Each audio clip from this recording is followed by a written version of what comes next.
Wagwan music lovers, what's up to the gods, goddesses, and children of the divine, the street people, the gangsters, the moms, the dads. Blessings to everyone on my page, okay?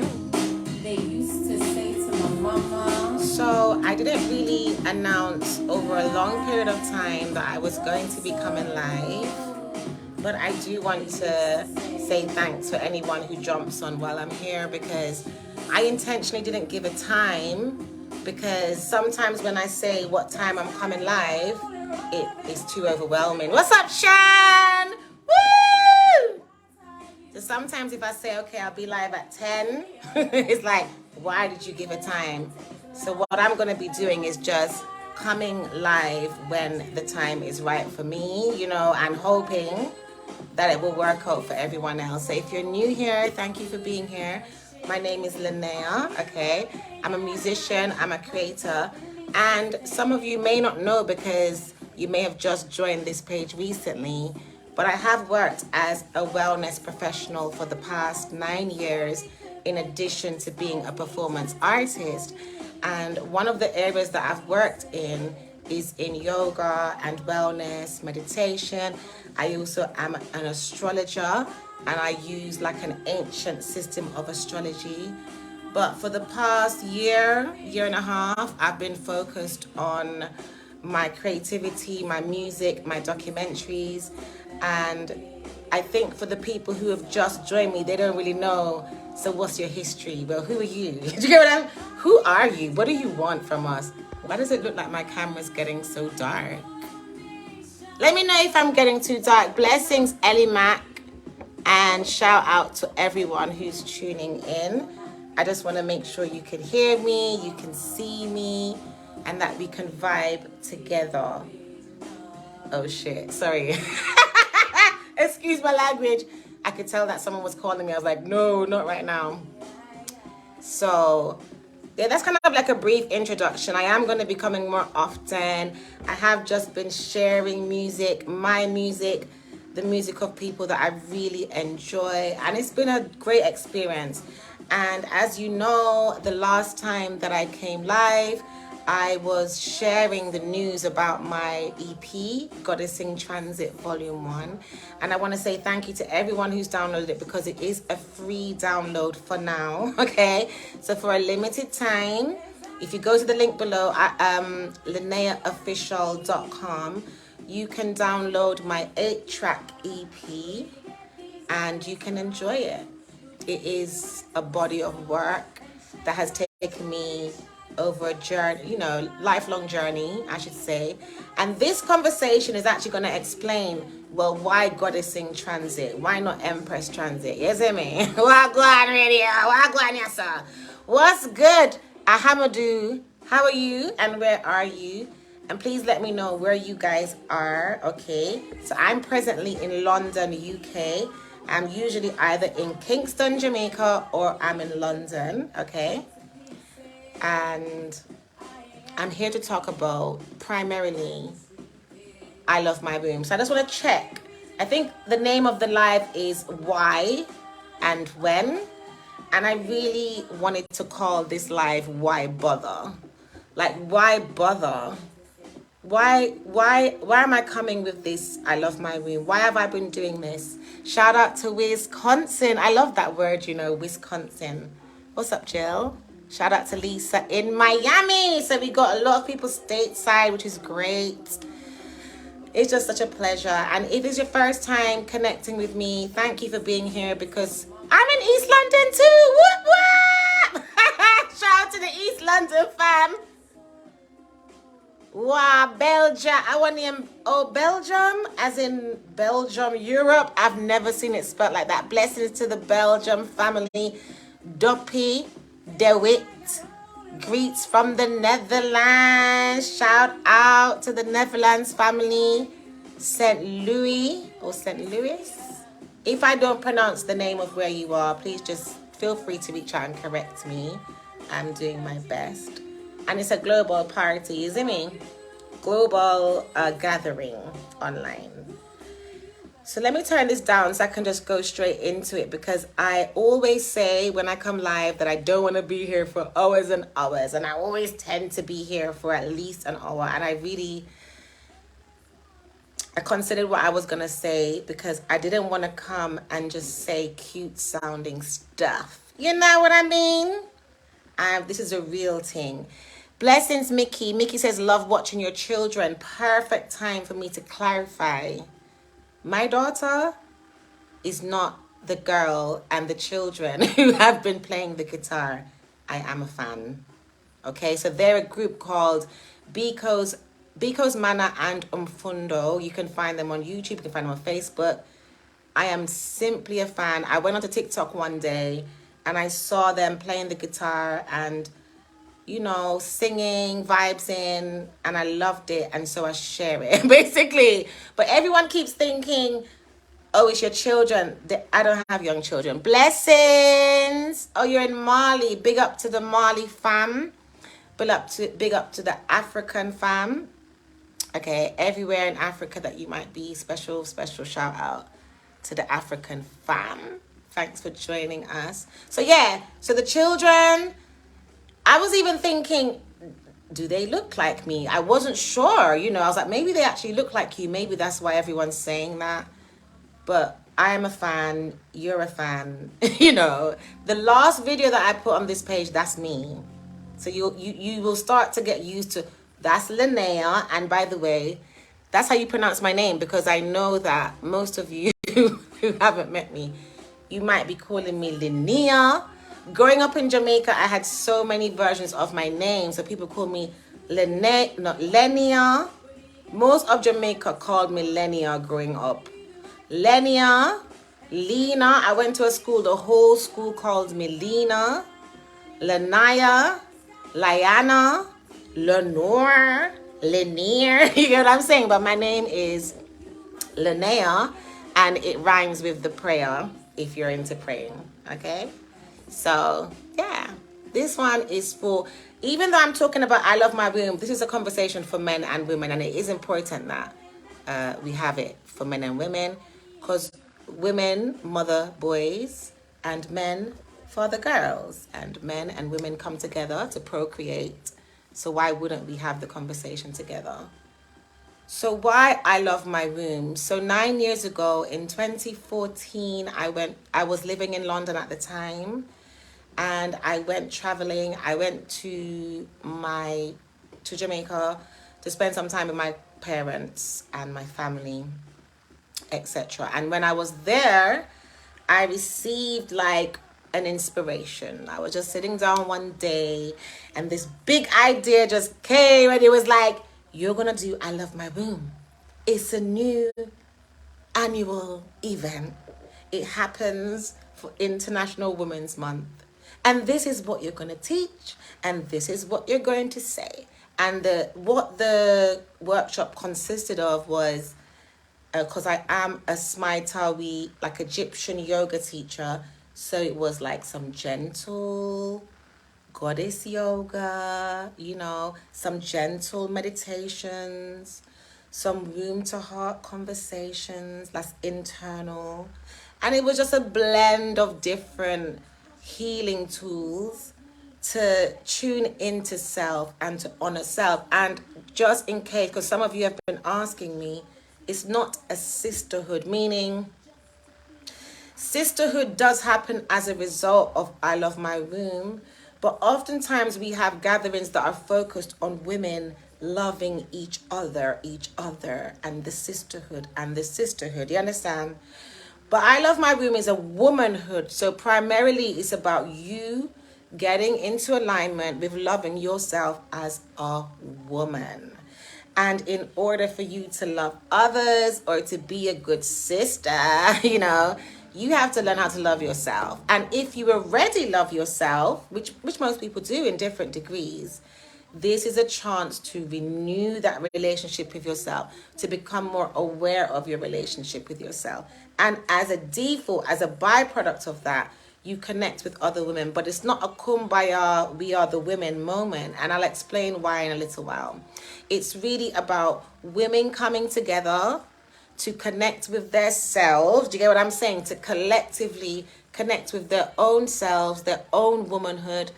And it's not about womb health in the terms of like, these are the foods that are good for your womb, these are the herbs. No, it's not that. And the reason why it's not that is because there's a lot of information already available where people can, if they want to, women can learn how to create the optimum physical health for their womb.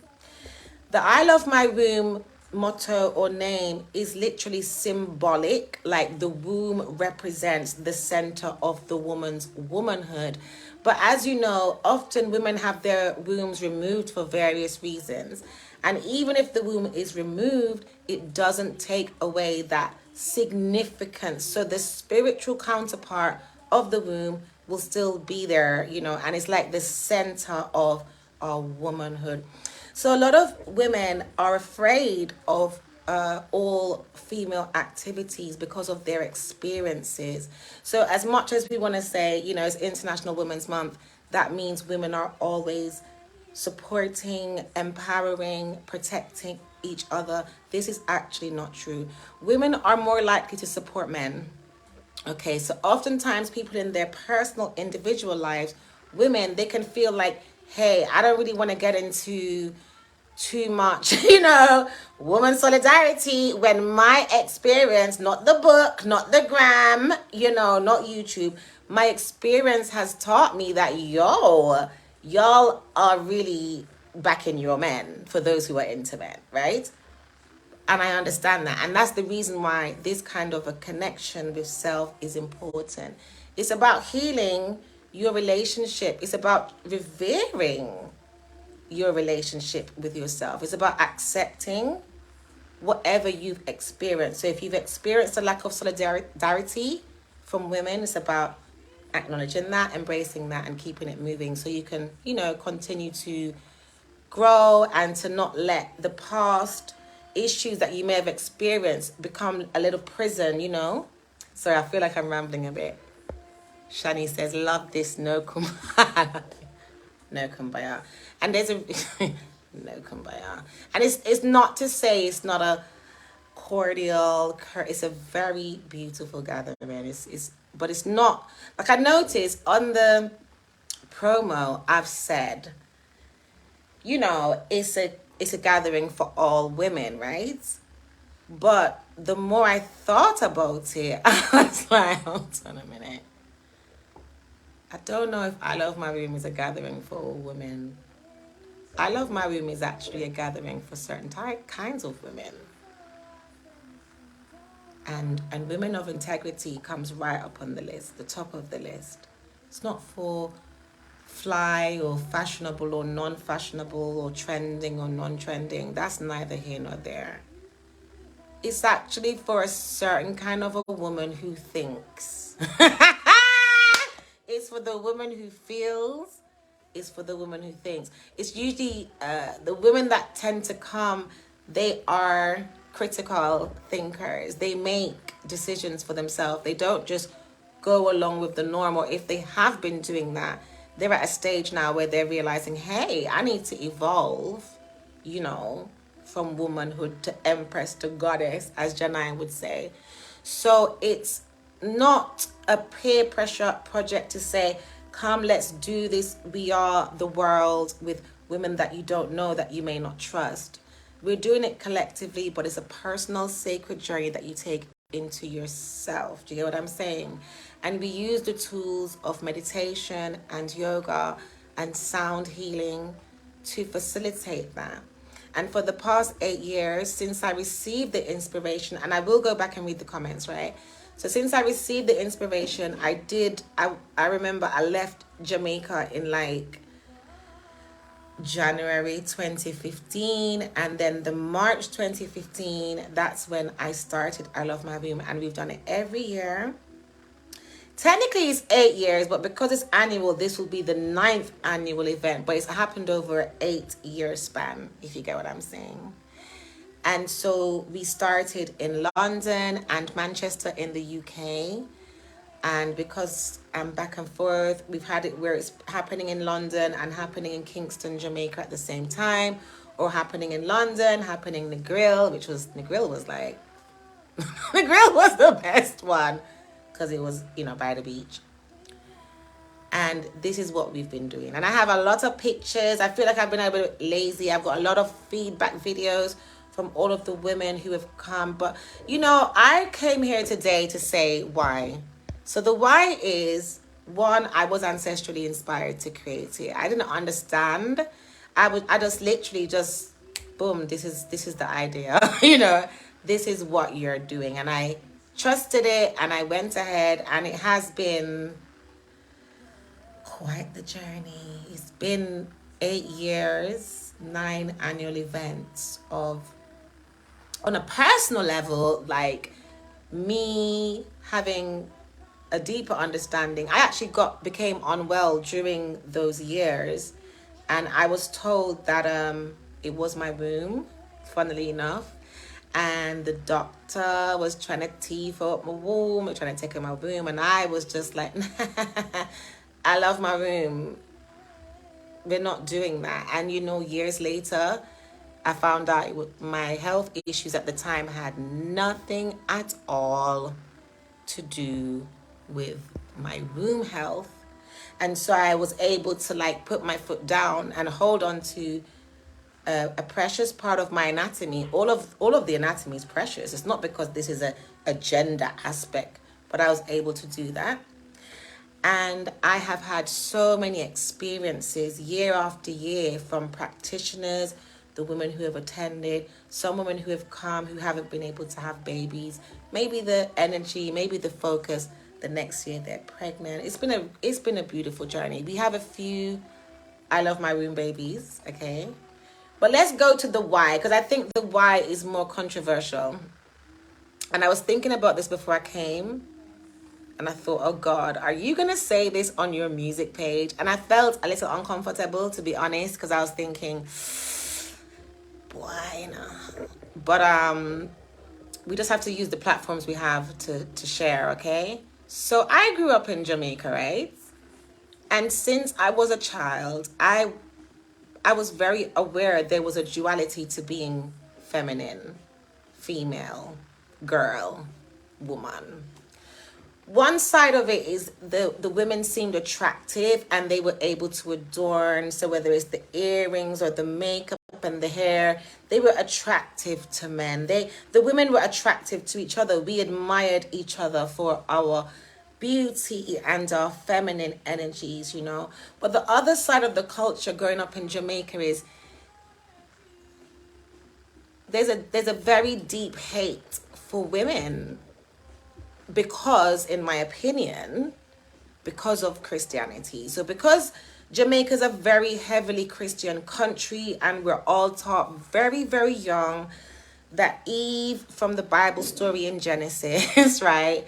She did a wrong one to her husband and she caused the suffering of the whole human race. And that's the reason why childbirth became painful. There are a lot of negative associations with women in Jamaica. So much so that growing up, believe this or not, but the menstrual blood, which is a natural part of being a woman, is a natural part. It's not disgusting. It's not nasty. It's sacred. So the sacred monthly cycle that we have, where if we don't, become with child, an egg is released out of the body. Growing up in Jamaica, that process was really scorned. Like, women were scorned for having periods. Women scorned themselves for having periods. Women hated when their periods came. I heard a lot of men saying things like they would never eat from a woman on their period. It was very sexually misogynistic. It's almost like that we're the best because we've got that good vagina, that good yoni. We've got that. We're the best because we've got the breasts and we can feed the children and comfort the men and cook the good food. But somehow, because we're daughters of Eve, we're also inherently nasty And with the presence of the period and Eve's negative character that she had, there's an aspect to women that is almost slightly devilish, demonic, etc. So I grew up in that kind of environment. And when I started my period, I didn't feel ashamed. I did not feel nasty. I felt like a woman. I felt complete. And I wasn't going to allow Jamaican culture or society to dictate that I should feel nasty when it suits people, you know. So when I'm flinging up the pum pum and giving the good sex and the good loving, or when I'm nurturing and kind, and then I'm revered and honored.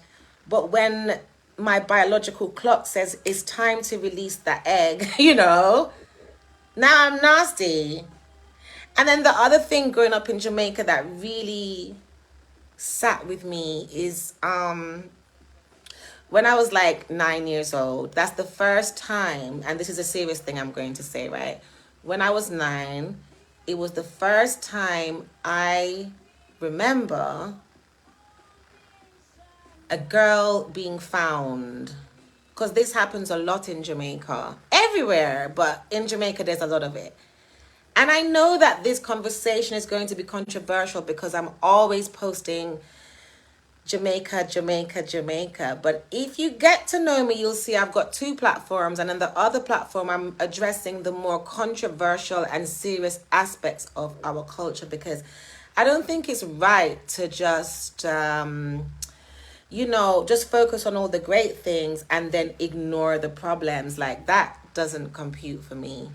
So when I was 8, 9, I heard of the first Jamaican girl being found that I remember. And this was another 8 or 9-year-old girl. And she was found in a water tank. And she had been kidnapped from her mother's house. And she had been sexually assaulted and, right, and killed and drowned. Or maybe she was drowned. That's what killed her, because they found her in the tank. And I was like 8, 9 years old, and I never forget this. The community were saying when they found that little girl, because she had been assaulted, etc., and she was too young because her body wasn't ready to accommodate a penis, you know. So when they found this young girl, her womb apparently was hanging outside of her body. Now, to hear something like that as an 8, 9-year-old, and to know that that girl is the same age as you, same community, it's a lot. And we didn't really get any support. Those people who would just hear about these things. But I tell you, I could cry now for that, because it was traumatic to hear about it. It was traumatic for the whole community. But let's remember that girl did lose her life. Do you get what I'm saying? So she's no longer with us because some guys molested her. So that was a big symbol to say, this is the danger that we face as Jamaican women in Jamaica. This is what's up, right? Man will take you.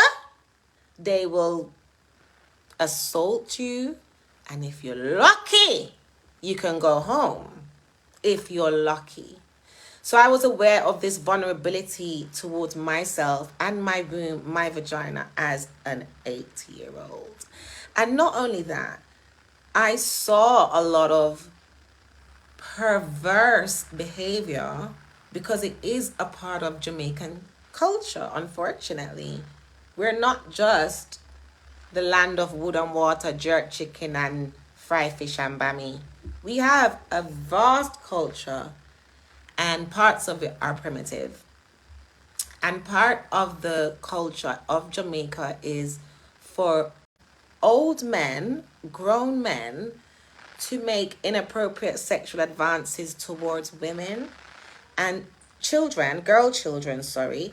And another part of the culture is for grown women to defend and support and protect rapists. So within the Jamaican culture, the issues are twofold because you've got the men who are the predators, preying on children and women. But then you've got the women who support, protect, and sustain, the predators. So who's really there to take care of these young girls? And I also want to add that, as we know, it's never just girls, it's boys as well. And in Jamaica, there is a culture. I've literally just did a documentary about it in November. So I notice I'm not doing a great job posting everything on this page. I'm not, but I do want to. I did a documentary about it and how a lot of the dons, the community leaders, they will just take young boys and young girls as they feel like and do whatever they want. But the thing is, this topic isn't cool. This topic isn't Becca. This topic isn't one love. This topic isn't that. Yes, I mean. Sorry, I need some vibes. This topic is not for everyone. And that's the reason why when I post certain things, I see, if I post women on this page who are dressed in a kind of like raunchy, let's call it raunchy, and I see certain men come and start to admonish them, I admonish the men. Because I come from a culture where the men and the women are more comfortable admonishing the innocent than admonishing the guilty.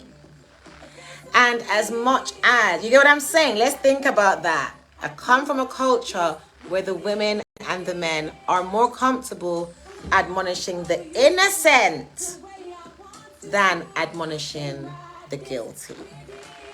And so where I notice when I post videos where there's different races partaking in black music, for example, I'm seeing a lot of negativity. But within those communities, there are pedophiles raping children. And I don't see you guys talking about it. And I know I am a friendly person. I'm upbeat. But as I realize, it's important for me to come live because y'all need to know who I am. Do you hear what I'm saying? And that little hypocrisy, that little thing, me not depend that. And that's something that I have been holding myself back from posting because I've decided that I'm a musician and a lot of the things that I want to say, I have to find a way to put it in song. It's not every day I can come, do you get what I'm saying? And just talk. It doesn't pay bills. It doesn't, you understand? So I was like, let me try and just put some of these concepts in a song. But I find it interesting that so many people are so upset that other races are partaking in some stupid music that's just for entertainment at the end of the day. But they are not as pressed about the people in their own communities of their own who look just like them, right?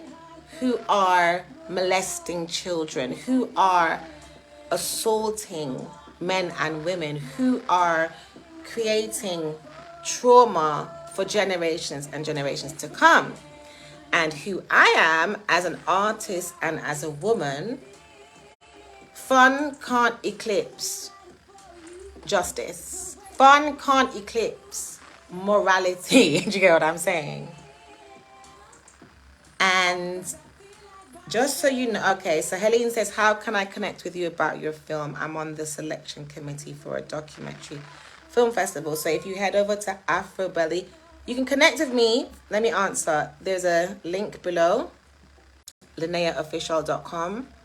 You can contact me directly. It's the best way. You can also DM me on this page in order to, if you want to check out my documentaries, they are very controversial, and that's why I haven't just been blanket posting them on the page, but I am right. It's on Afrobelly. That's AFRO. No, hold on. If you go to the link below, LineaOfficial.com, you will see all my documentaries. It's on the video page. Okay, so I've put 8 out so far. And I have one more that I'm supposed to drop. And the last one that I'm supposed to drop is an expose on 2 serial sexual predators from my community in Jamaica. So that's why I'm saying it's not just fun and games here. You get what I'm saying? It's a real thing. It's a real thing. So in the first 8 years of I Love My Womb, I always focused on the other. So I'm explaining to women, this is where we're gathering. This is what I want to kind of support in your journey. I never spoke about my own experiences. I never even explained why the womb was significant. Why? I just said, look, I had this idea, my ancestors, like an inspiration, ancestral inspiration. That's it. But I never explained about the 8-year-old girl who was drowned and her womb was hanging out of her. I never spoke of that. I never spoke about my own experiences that I've had. And I never spoke about the fact that since I was about 10, I have been a magnet for men and women who have been assaulted. They come to me and they tell me all over the planet. And I've been to Africa, I've been to Asia, I've been to Europe. The only place I've been to America, the only place I haven't been, like region, is like Australia, Russia, right? You understand? And everywhere that I go, I've always had, I don't know why, but men and women have always come and told me what happened to them, who assaulted them. And the truth is, this wasn't the reason for I Love My Womb. But I think I'm trying to explain that there's an issue, right? There's an issue. Part of it is from the Christian perception in Jamaica that Eve is wicked, so women are wicked, so what comes out of us is nasty, and we are nasty, we are unclean. So that's one aspect of it, you know. And then the other aspect of we are just here to be assaulted or taken. So the vulnerable aspect of being a woman, you know, that many people still don't want to acknowledge, when it's very obvious that there's a vulnerable aspect to being a woman. Blessings, Leonard. Blessings, my bro. And then from the health perspective, I find also, you know, there's a lot of doctors want women to take out their womb. When I moved to England, I saw a show that was explaining that doctors ate women's placentas after childbirth. So when you give birth and then you have a placenta that comes out after with all the nutrients that have been supporting the child, and you're thinking, oh, that's nothing. And then the doctor will take it home and will contact his friend and say, oh, we're having placenta tonight. So there's clearly all different attacks, issues around the womb, and then even organ harvesting. And then growing up in England, it seems like everyone was being told, don't have children, stop your children from coming, get on contraception very quickly so your children won't come. And if you do get pregnant, God forbid, don't have the baby. There's a lot of, it's very, you know, very anti-womb. I am pro-choice, by the way. Everyone has a right. So I'm definitely not on a dogmatic religion. No, that's not me. But I do find that there are, you know, like the media finds 1,000 ways to tell you that you're just not enough, and you need to buy this to be enough, and you need to live there to be enough, and you need to wear this. I find it's the same thing. I find that as women, whether it's the media, whether it's elder women, whether it's the Christian religion or certain religions, whether it's the men, there's such a narrative that's coming to say, you might look cute, but you're not enough. You might be beautiful. You might even be sweet, but you're dumb. You're not as intelligent. Or, you know, there's just it's a nuanced thing. Okay? And I found that as a black woman, I've experienced a lot of it from black men too.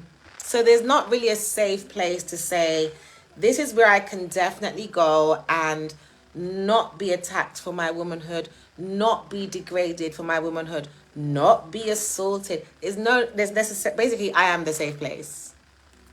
I am the safe place. And this is why I created I Love My Room. There are enough reasons for women to walk around hating themselves, for them to think that they are unclean, their bodies are impure, their periods are nasty, the menstrual cycle is disgusting. You know, there's so many reasons to go against your nature, which is to embrace exactly how you came onto this planet. You know, we know that within the human race, there are many anomalies that we take on where we try to be something that we're not. A very basic example of this is skin bleaching. In Asia, in Africa, all over the world, where there's people of color, they'll feel like they're not enough for one reason or the other. And here comes the bleach trying to make themselves lighter. This is a kind of practice that we can find. How does that relate to womb love? What do we do as women because we don't think we're good enough to stop our periods, to not have those children? What are we doing? So this, you know, and I know it's a very sensitive topic because I know we've got all kind of women here, all kind of men, all kind of races. It's not a racial conversation, it's a gender conversation. How do women feel comfortable in themselves to be proud womb holders? You know, do men feel comfortable within themselves to be proud prostrate? Are we comfortable? Oh, I think men need the equivalent, whether it's, I don't know, I love my prostrate or I love my penis, but I'm not saying that, because humans need reinforcement generally. So whatever identity you have, if you're a woman, you're a man, you need that reinforcement, because there is a narrative, there's a social narrative that is saying you're not good enough and you should conform in this way, or you should behave in that way to become what we want you to be. So on that note, you know, I know I'm touching on different things, but I wanted to explain why. I knew that I was one of those women, girls, that was at risk of being assaulted at a young age. I knew that it wasn't definite that my female friends would make it home after school. I intuitively knew that it was damaging for women to think of their menstrual cycle as being nasty. It's so back to front, it's unbelievable. And so the why is because it's needed. Why love your womb? Why does I Love My Womb exist? Because it's needed. Because it's another area where our self-esteem can take some improvement. It's another area where we're often told that we're not enough without the validation or the input of the other, just to find out that, you know, you're more than enough. And this is not just casual self-esteem pep talk. This is a deeper thing. Do you get what I'm saying? Many of us have birthed beautiful babies and we don't get the respect from even society walking down the road. People aren't giving you that full respect to show you that, you know, you're a divine person. Like you've brought children here, you're nurturing, you're a woman. You know what I mean? And this counts for men as well. Some of us are not able to have children. And for that reason, the inability to procreate becomes like a trauma in itself, and it can lead to a rejection of your womanhood, and it can lead to a rejection of the womb. But the womb isn't just there to have children. That's the physical side. You get what I'm saying? The womb physically for me can represent a generational organism. From womb to womb to womb, your mom's womb and the lady's womb before her, and we go back and we go back and we go back and we go. So the womb is akin to the trunk of a tree with all the different rings for each year. It is sacred. You get what I'm saying? And the holder of the womb the womb holder, as I like to say, it is okay for that womb holder to take time and to tune into this energy. When I led my first I Love My Womb workshop, I taught the ladies how to do a womb to heart meditation. And this is a meditation, you can even try it, later on today, tomorrow, whatever, where you go into quiet space, you greet your womb, because most people have never said hi to their womb a day in their life, right? You'd be like, what's up, womb? Hey, it's me. Let me have some courtesy and some manners and actually greet you for the first time. But also, you ask your womb, have you got anything to tell me? And I know that is such a profound part of the I Love My Womb gathering, because most people weren't aware that, one, their womb had a voice, and two, something to say that wasn't what you had to say. And so this workshop is not airy-fairy, it's not new agey. Do you know what I mean? It's not a new age thing, it's not an airy-fairy thing. It's a practical, real life, real time reconnection with your womanhood and with yourself. And you can hear your different aspects of yourself tell you what they want. Sometimes what you want up here or here does not align with what your womb wants. And sometimes you need to know. Sometimes you're sleeping with someone, womb doesn't like him. You might like him. Did you get what I said? You might like him.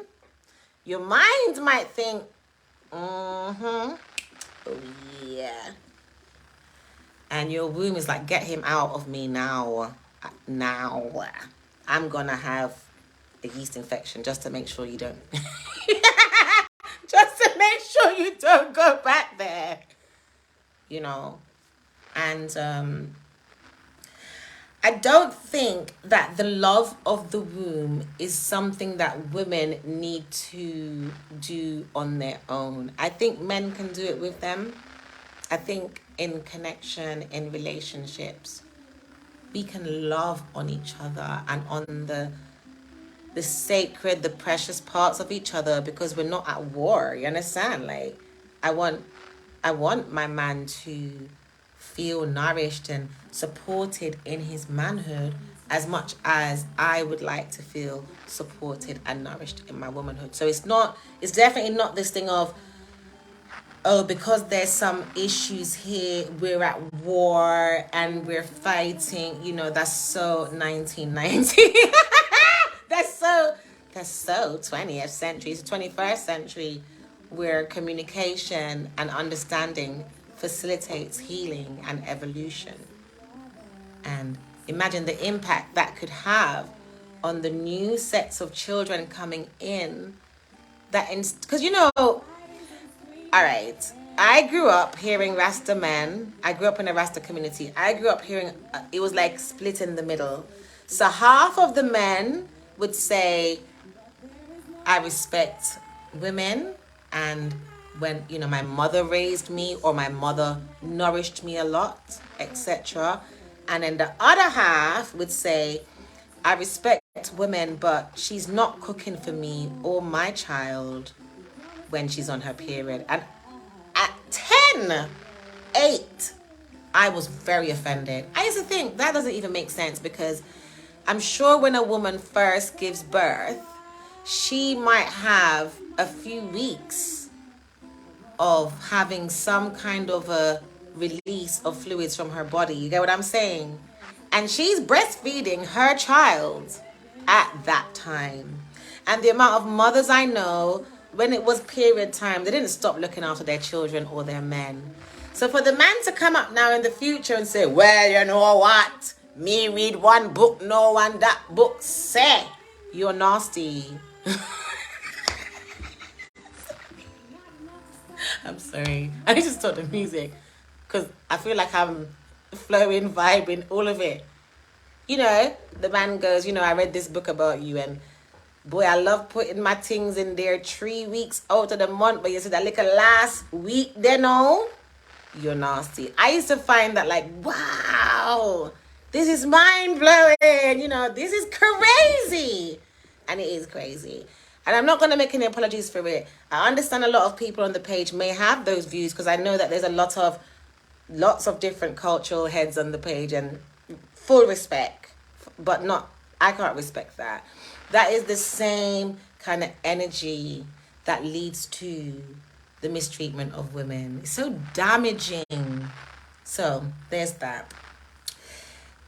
Then there are women who have had to kind of become like this. They've become hunched over. They're hiding in themselves. They're not assertive about their womanhood anymore. Their mother might have told them some damaging things. Their father may have. They may have experienced sexual assault as a child from a family member or a friend. These are just normal, not normal as in acceptable, but these things happen and it's very standard. And given my my work history, it's a lot more like prevalent than we realize. Sexual assault within families or communities, people that you know.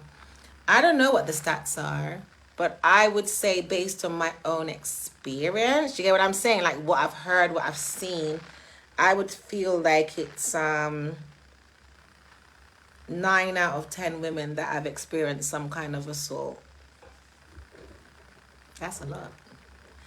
Especially when you realize that there are men and women who are on the naughty side. Women assault women too. Men assault women too. Women protect predator men. Do you get what I'm saying? And so it's just so this is the reason why it's not a sisterhood. This is the reason why I Love My Room isn't a sisterhood. We're not quite ready. We can have our sisters and brothers, don't get me wrong. But if one thing that I've spent 8 years online that I've learned, you got two sets of people when it comes to the journey. You've got the likers. Those are the people who will like all your posts. Do you get what I say? Yes, sis. Yes, sis. Love and light. Love and light, monsieur. Love and light. The likers. But those people do not attend any healing events. Music events. Dance. You're keeping a party. They're not coming. Do you get what I'm saying? You're keeping a stage show. They are not coming. Those are the likers. Those are the people who maybe make your algorithm work. But you just know it's like someone that you always say hi to on the road. But if you were going to have a party, you wouldn't invite them because you know they're not going to attend. Right? You know, it's just like, it's just a plastic smile thing, unfortunately. And I am going to go live tomorrow on my Afrobelly page on Instagram.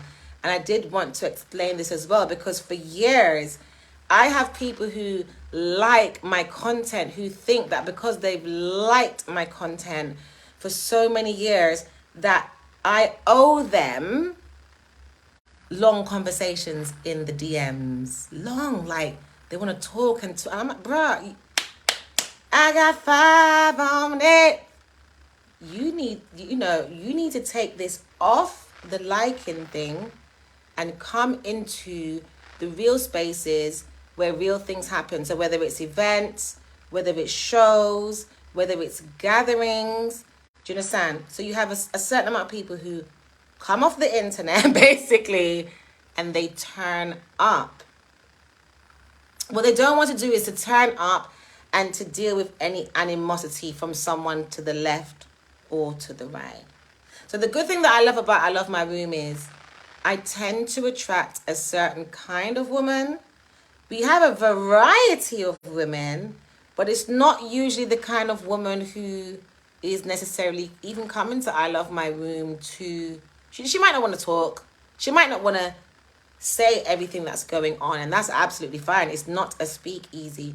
She just may want to come, be present, take that journey and be serious about it because she's got morals, she's got integrity. She believes in investing in herself and she thinks she's getting somewhere with this, you know? And then she'll go home and then she'll process what she's experienced. Then she might reach out to me and say, this is what I experienced. That's where it's at. It's not a trend thing. People do too many things for trends. Oh, 5 people over there are doing that. Let me do it too. It's not that kind of thing. One of the things that always happens within the I Love My Womb Goddess Gathering is crying. I always explain to the women before the journey begins, if you see someone crying, do not interfere. It's natural as nurturers, as mothers, as women. We see someone crying, we want to mollycoddle the person. We want to say, hey, what's wrong? I've got you. But this specific gathering is the place where you could be crying for a range of reasons. You could be crying tears of joy for one. It's not like, oh, because we're talking about the womb, it's doomsday. People come to I Love My Womb and think about the children they've given birth to, and it makes them cry. Tears of joy. People come to I Love My Womb and think about a bad conversation they may have had with someone who's no longer here, and it makes them cry. Do you get what I'm saying? So instead of like mollycoddling, we ask that everyone is given sacred space to allow whatever needs to come up if there is something there, and to allow it to go. So then you don't have to be so self-conscious, because you're not here to prove anything to the person to the left or the right of you. You're just here to share sacred space, feel beautiful. Do you get what I'm saying?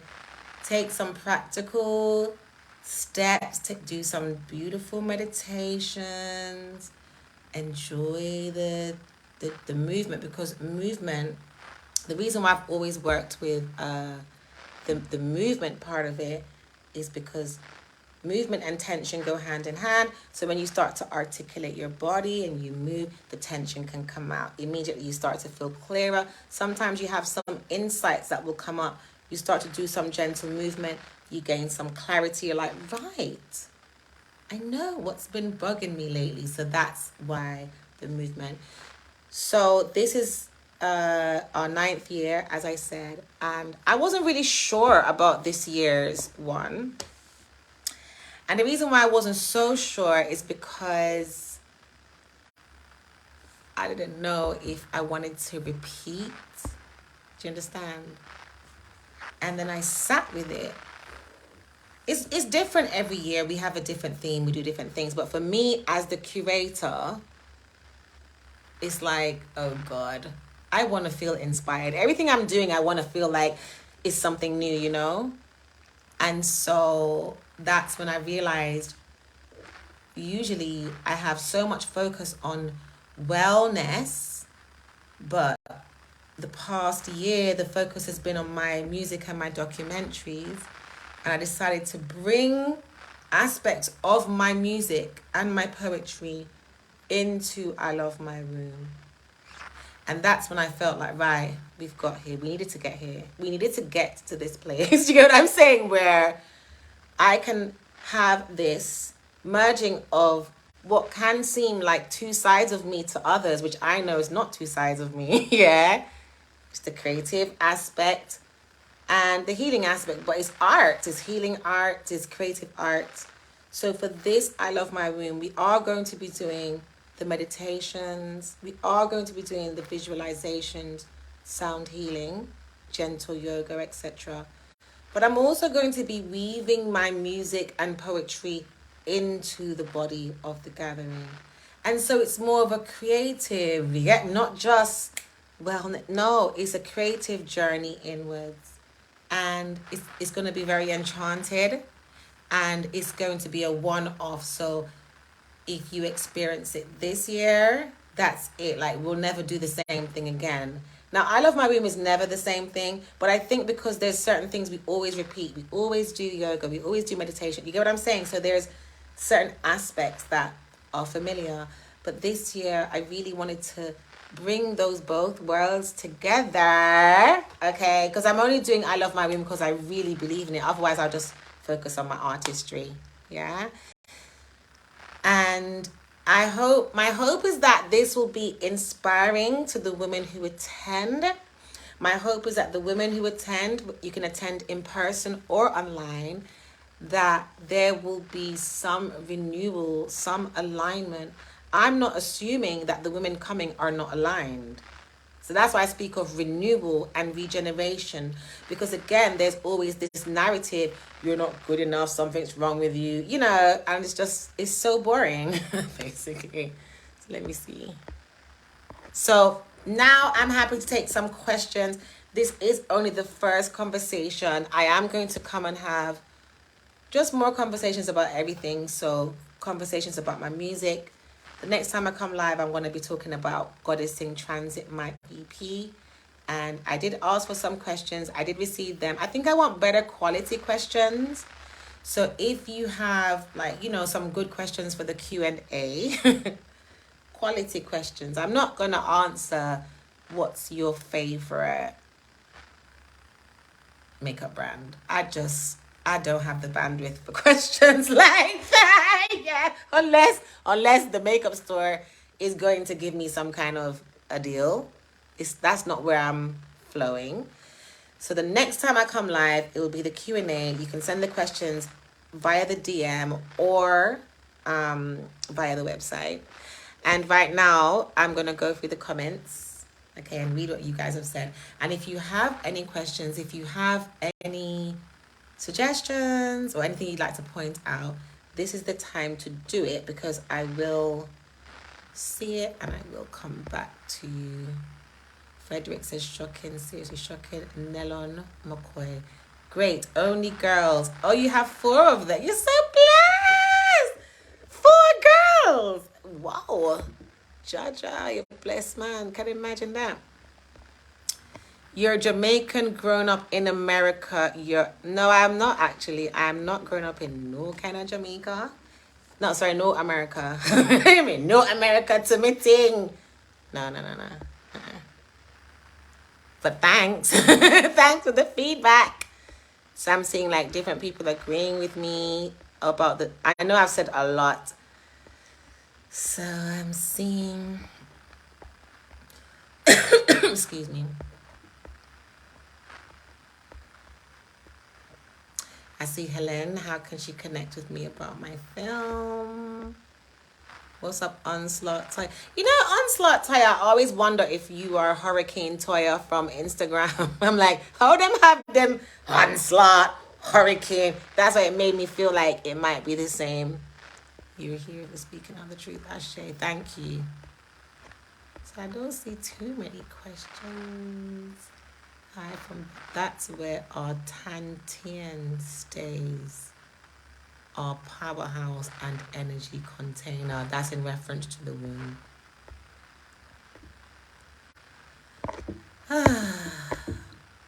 And you know when Shan said, love this, no kumbaya. Boy, I think, you know, life has taught me a lot. I'm going to show you guys something. 1 minute. I got a new baby. Sorry, I had to like, this is my new, he is so beautiful. Yeah. Pretty, you see? And he's a electric acoustic.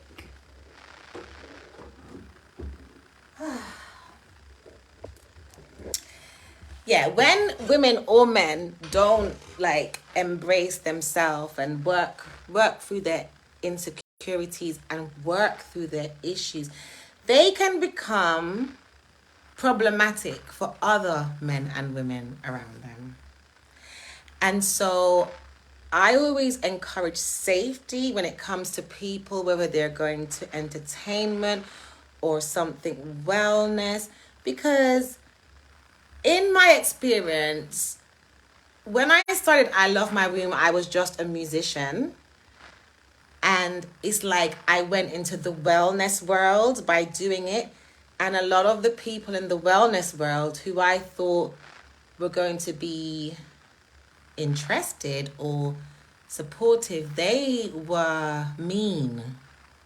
And it taught me, oh my God, these women are mean.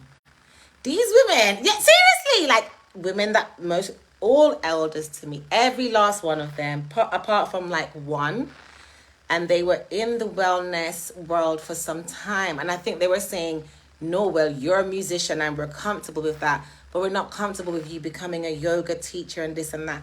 And the truth is, me becoming a yoga teacher, I just had bills to pay. It wasn't that deep. Like, it wasn't like music where that's my passion and I've always done it forever.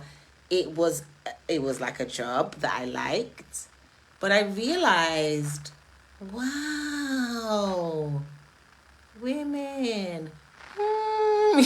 This is why I hear oh, okay. So it's taught me a lot, and I have been able to support a lot of people who've had abrasive experiences for the reason that their experience might not go with what society says happens. But the truth is, humans are humans. I always say this. You could be black, you could be white, you could be pink, you could be blue, you could be a man, and you could be a woman. You could be a girl, you could be a boy. So that covers everybody. Within every single one of those groups, you're going to find some good people and some not good people, and that is just that. So we can't expect, just because someone's the same race as us, just because someone is the same gender as us, just because someone is the same age as us, these are just nothings. Like, in the grand scheme of things, these are nothings. They mean nothing when you're dealing with humankind, because humankind will always have in every pocket of the world, every corner of the globe, you are going to have the good and the not good.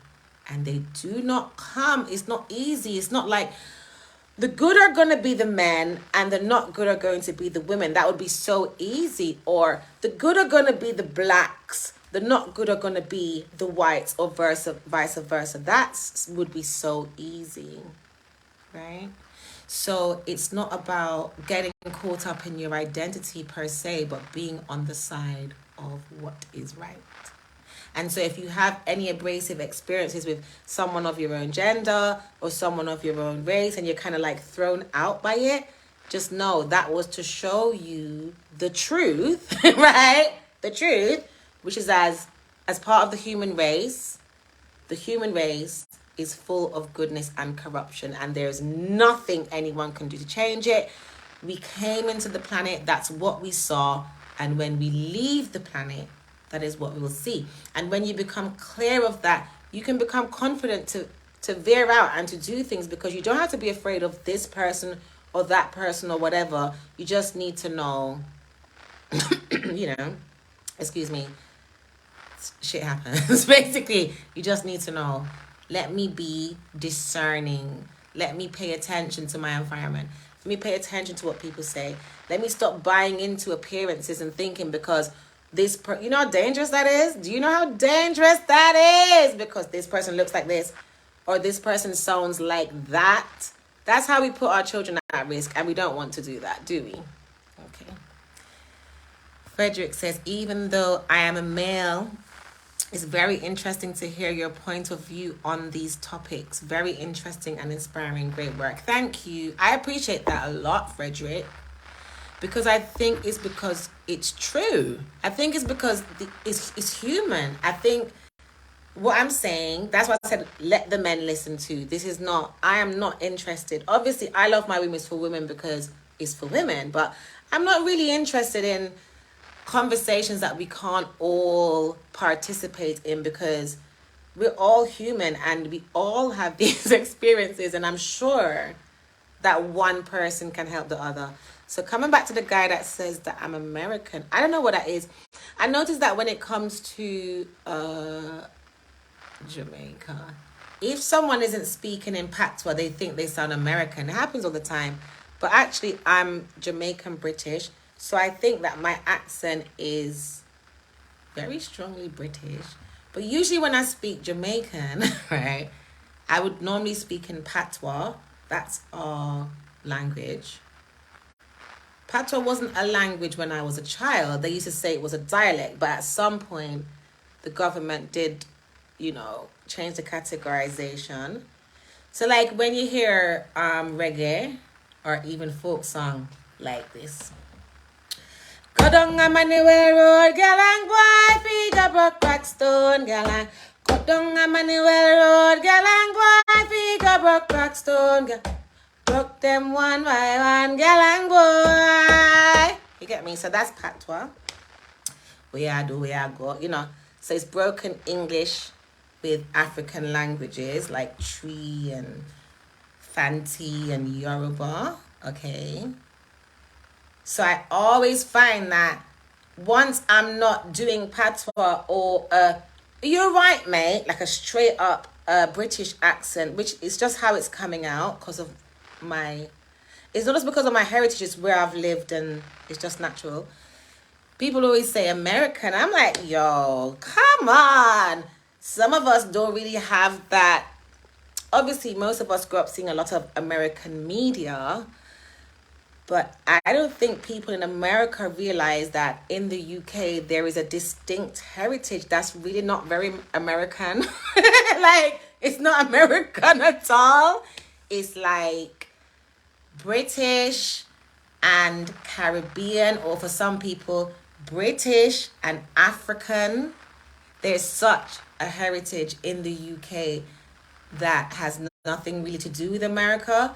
Maybe in the past 10, 15 years because of the internet, there's more of a cohesiveness. Do you understand what I'm saying? But like even the music that we listen to, our slangs, our foods, there's a strong connection between the UK and Africa and the Caribbean. So the people who are in the UK keep the relationships to the Caribbean and to Africa.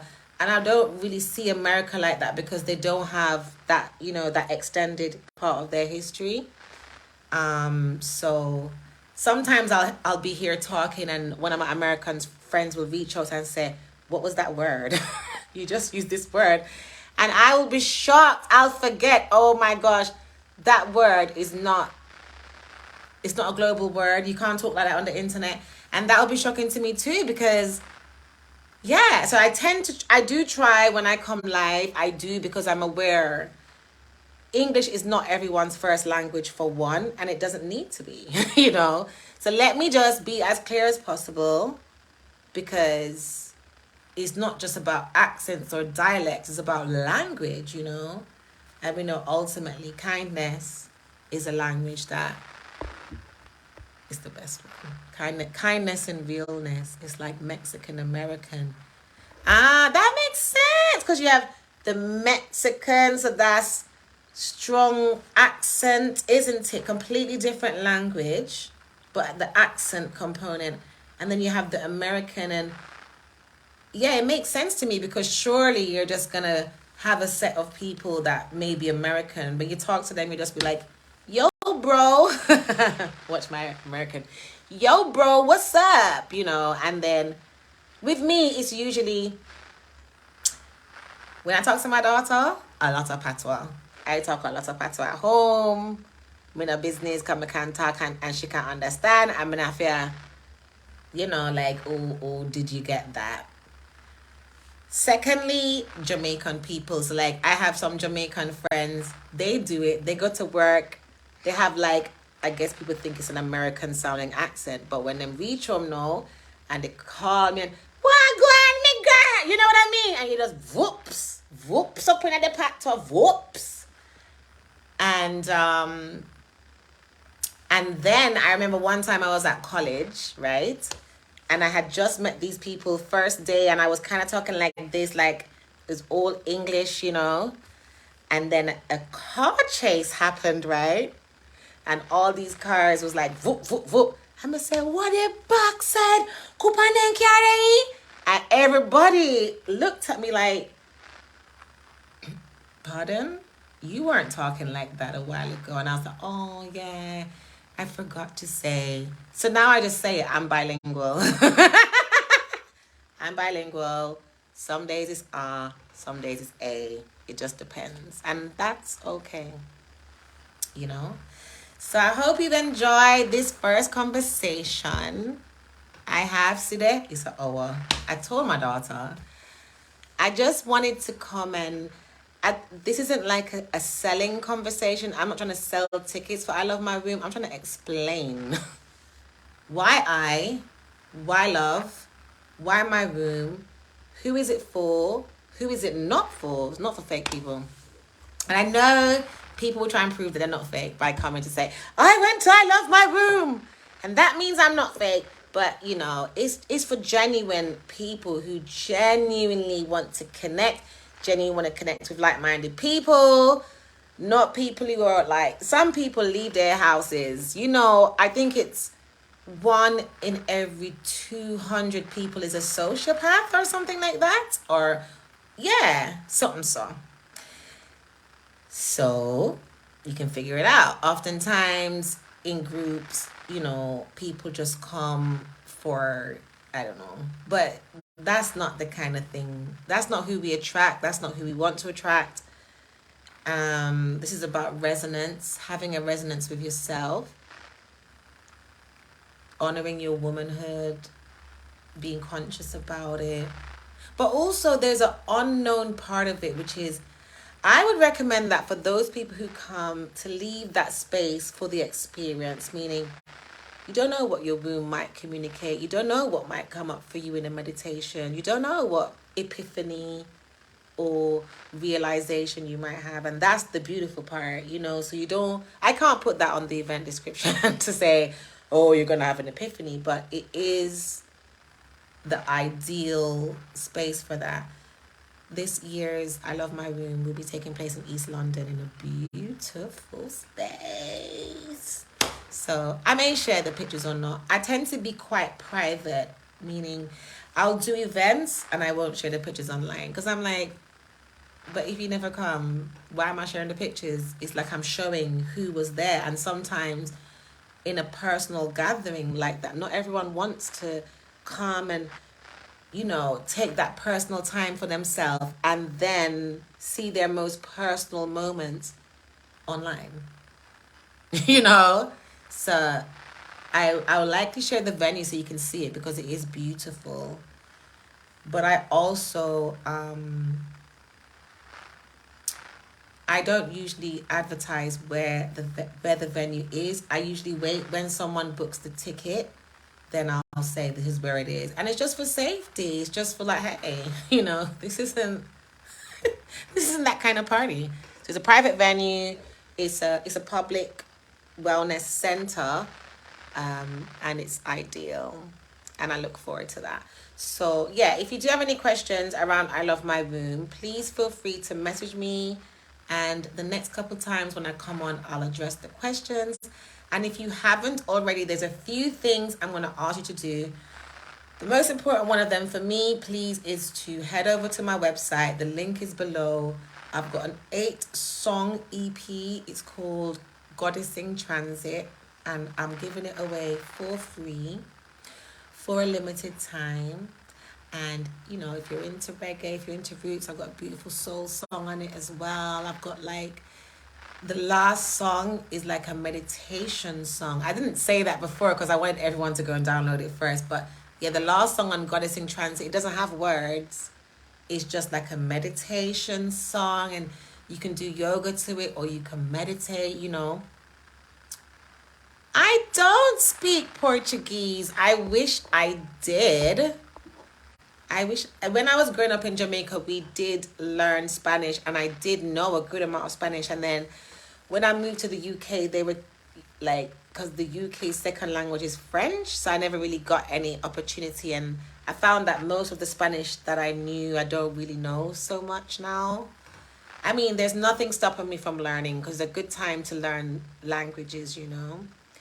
Music is definitely healing. I want to like explain, even for my own music, definitely written to entertain myself, but also a lot of healing songs from a lot of real life experiences, not let me write a song that sounds like a healing song. Like I've got this song called Show Me the Way, and I was thinking about it recently. I think I wrote that song in like long time. Basically, long time. I don't even know which year. Long time. But I thought about it. I wrote that song genuinely needing help. I wrote that song. I'm in so much pain. I'm abused, tattered, and torn. I can't figure out which way to go. Please show me the way. Show me the way. Will you help me? Will you help me? Show me the way. Show me. It's not a joke song. So sometimes when I'm sharing it, I notice, I don't know, like I'm still adjusting to social media to integrate in my mind. So I think I probably should say I wrote this song after a very painful experience. But I don't. I'll just be like, yeah, check out my song. Check out my song, Show Me the Way. But Oi Augusta. What's Oi Augusta? Augusta says, speak Oi Augusta. You want me to say Oi Augusta? Oi Augusta. I say, what Augusta, you alright? You good? You're giving me joy. So that's my cue. So thank you so much. It's been lovely. Tomorrow I'm going to go live on Afrobelly on Instagram. And I am going to start just popping up because I do want to ask you guys to download the Goddessing. But I also wanted to ask you to subscribe to my YouTube. And I wanted to explain why. Because I know people online, they're either over interested or under, and I'm trying to get that fine line as to why I need you to subscribe to my YouTube, why I need you to watch the videos. I am trying to get it monetized. I have enough subscribers. Thankfully, I have enough subscribers now, but what I don't have is enough view time. So I need more people to watch the videos, show your friends, because it's music videos, you know, it's very short, 4 minutes, 3 minutes. So I can see it's going to take me, it could take me quite a lot of time. And I do want to do that because I'm a musician and a full-time one at that. So I want to make sure that I can generate income. Do you get what I'm saying? Doing what I'm doing. So if you haven't checked out my YouTube, please do. I would appreciate it. And I was even thinking about moving the documentaries from the Afrobelly YouTube over to the music YouTube just to send the views up so I can get monetized. So let me know your views on that. Leave a comment. And for those people who see this video after the live, I'm going to say 2 things. 1, thank you for coming back to watch it. 2, sorry, because I know this video is all over the place. So you probably watch it going, she can chatty. But we did have something to say. Thank you, Isaiah. Thank you so much. And thanks for watching them. And thanks to everyone, because I know you lot have been subscribing. But I've got 90,000 subscribers on this page, and I've got maybe 2,000 subscribers on YouTube. So I sit here, you know, I sit on Facebook basically, but I do want to slowly but surely get those numbers to kind of, you know, so if I could get even 2,000 more people from that page to go subscribe on the YouTube or just watch the videos, like, so I can monetize it, it would mean a lot. Ellie Mac is still here. Ellie Mac, I didn't know you were still here. You're quiety. Ellie Mac was helping me to choose some glasses the other day. Still haven't chosen them.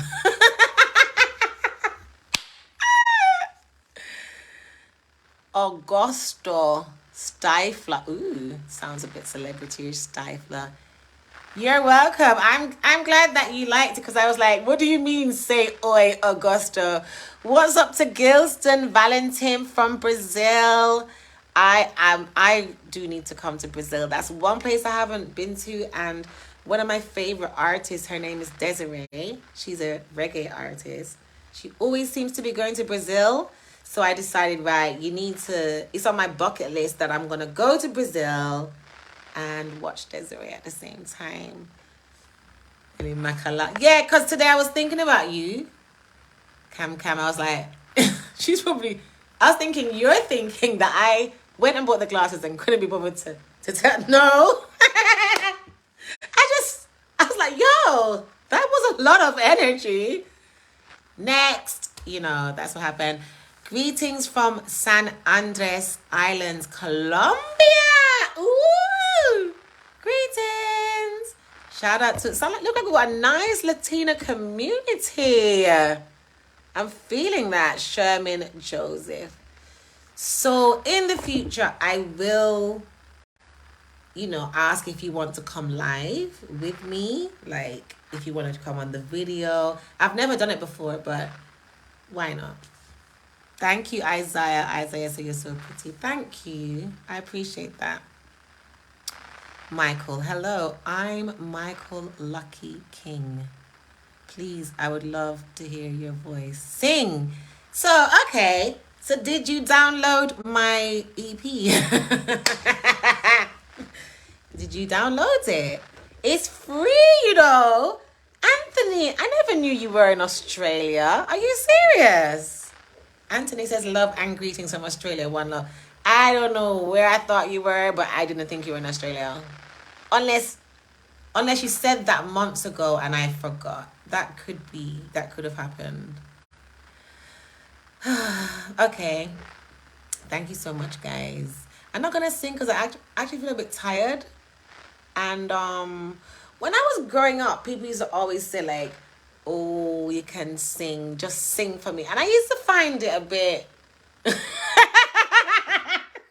like I used to be like, oh, I used to be like, oh, it's a bit press a button. What kind of press a button this thing yeah tell, So that's why I said, please, if you do like my music, subscribe to my YouTube, download the Goddess in Transit, show me that you love it, and I will give more. I will, for sure. And, thanks to everyone who said they liked the guitar, because the first few times I played that guitar, I kissed it. I was like, mwah, mwah. And he's got 3 names, by the way, which includes a surname. You are very beautiful with all due respect. Much appreciated, Augustus, with all due respect. I love you for your pretty smile. Oh, now going into that door. Thanks. I appreciate it. So, ladies and gentlemen, gods and goddesses, roadman, office woman, mothers and fathers and daughters and sons, thank you so much. You understand? Ellie Max, you're too funny. I'm not the one being funny. Not me. I'm just, But I'm glad I came. It's been a day. It's been a day, and like about 10 minutes before I came live, I wasn't sure. I was like, nah, I could just do this tomorrow. Because, it's nighttime now and you don't have the same energy like when the sun's out. But I said, no, man, come on. Fix up. So I do appreciate everyone for being here.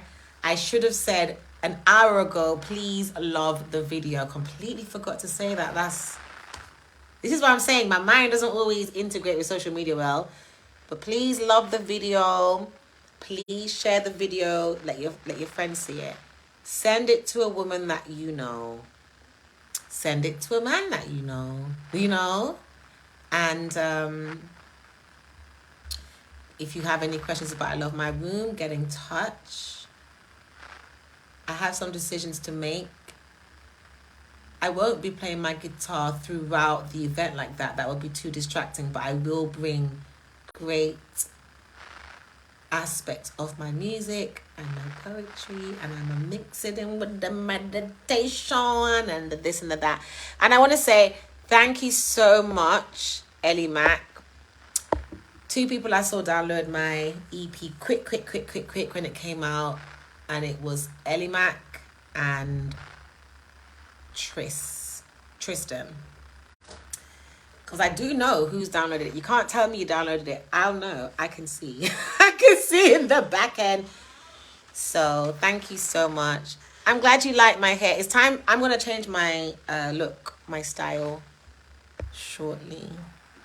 Thank you so much, Anthony. Thank you. I appreciate you. My mum's gonna start a business where it's healing of all kinds, like holistic practices. ECT. Do you mean EFT? I don't know if you meant tapping, but it could mean something else. That's good. That's, it's okay. Push the door.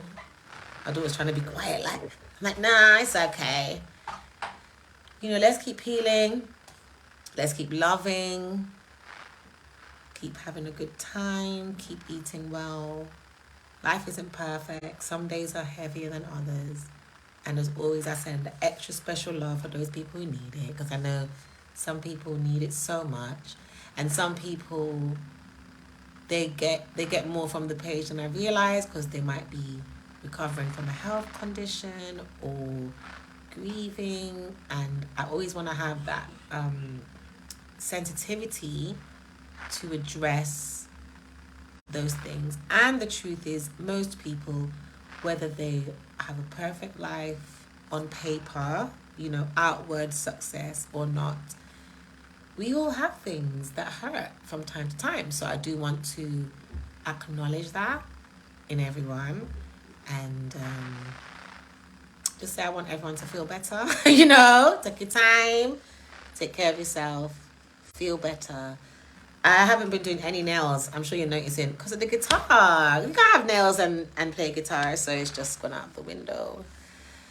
So it's all love as well. Thank you so much. So bless up to your families, bless up to your homes, and I shall see you soon. And if you really want to do me a favor, just make sure that you're watching the videos on YouTube so I can monetize. I know it's none of your responsibilities, but I'm just asking, for some help, yeah. And if you like my music, if you like any of the songs that I've done, you can download Goddess in Transit for free. I am going to leave it for free for a few more weeks. It's doing really well. A lot of people have been downloading it. I really appreciate it. And soon I'm going to put out a playlist. So I just want more people to download Goddessing. Then I'm going to put out a mixed playlist. Listen to this. I'm calling my daughter. Augusto says, I look like Rochelle from the series Everybody Hates Chris. Do you know that is my daughter? That's like one of our favorite shows ever. And do you also know that woman Rochelle, as they would say in Jamaican culture, she brought my bad. She brought my bad, meaning she gave me some bad behavior. You know how in that show she always goes, my husband works 4 jobs, my husband. So I'm not married. But with my daughter, I always used to say, I used to teeth that from Rochelle and be like, my daughter, whatever the thing might be. So say if it's like, my daughter's leaving school, for example, I'd be like, my daughter's leaving school. I'm like, so thank you. Because I never thought I looked like her, but I did try to recreate that proud of your family diva energy quite a few times in my life. And I've calmed down from that now, because I'm like, why are you telling all these people about your daughter? Just okay. Wherever you are in the world, have a good night, good morning, good afternoon, depends where you are. I think San Diego is still in the early evening. And thank you for being here with me. Thank you for enjoying the content. Thank you for allowing me to come and share some of myself with you, because this is me, whereas the post is the post, I don't need it. My husband has 2 jobs.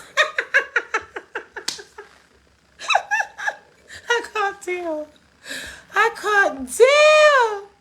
Thank you. Isaiah says you're such an energetic and soulful woman. I am energetic. I am. I'm spirited. I'm a high-spirited person and very soulful, so I appreciate that.